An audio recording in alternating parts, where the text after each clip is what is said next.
पल भी जीना मुश्किल है।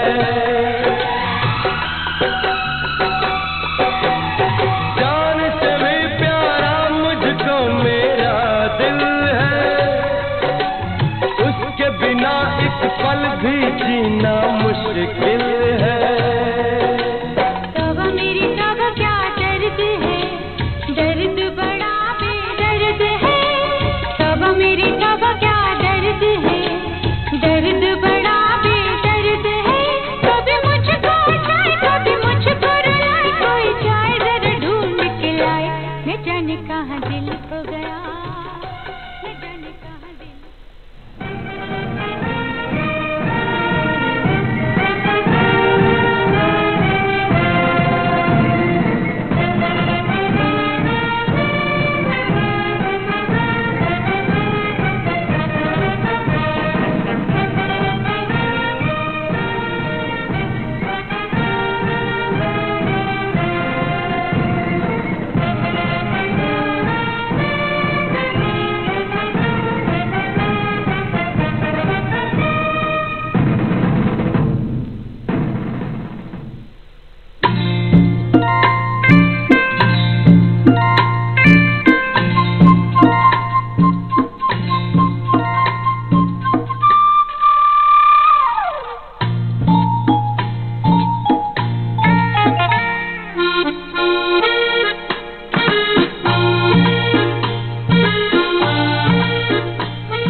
दोस्तों, विविध भारती के स्टूडियो में इस समय हमारे साथ हैं सुप्रसिद्ध पार्श्व गायक जॉली मुखर्जी।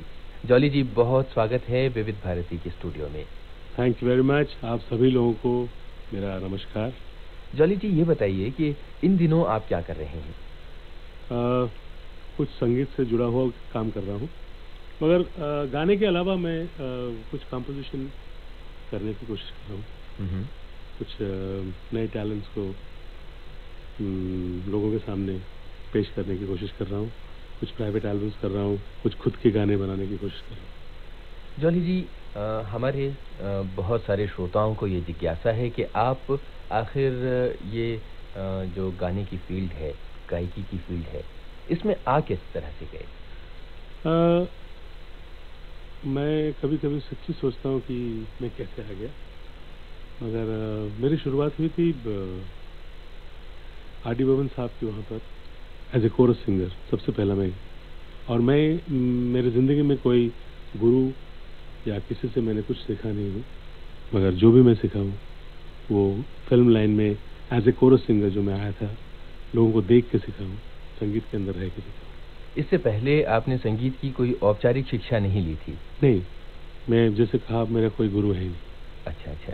तो जब आप एक कोरस सिंगर थे और समूह में आप रह के गाना गाते थे जी, तो वहाँ कोई ना कोई मुख्य सिंगर होता होगा, मुख्य गायक होता होगा। जी जी। और जाहिर है कि तमन्ना वहाँ तक पहुँचने की जरूर होती होगी।